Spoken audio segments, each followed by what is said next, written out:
மாம்பழவத்தை மற்றும் மேமலை தோட்ட பகுதிகளைச் சேர்ந்த சுமார் 900 மாணவர்களுக்கு இலவச பாதணிகள் வழங்கும் மனிதாபிமான உதவி திட்டம் ஒன்று கடந்த 6ஆம் தேதி முன்னெடுக்கப்பட்டது.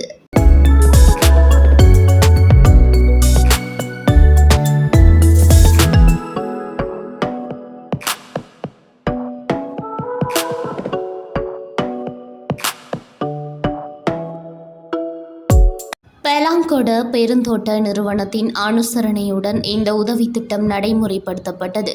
ஸ்பிரிங்வெளி தோட்ட முகாமையாளர் கசுன் பல்லேமுல்ல அவர்களின் ஏற்பாட்டில் இந்நிகழ்வு நடைபெற்றது. இந்த நிகழ்வில் பெலாங்கொடை பெருந்தோட்ட நிறுவனத்தின் நிறைவேற்று பணிப்பாளர் திமுது வெகுனுகொட பிரதம விருந்தினராக கலந்து கொண்டு மாணவர்களுக்கு பாதணிகளை வழங்கினார்.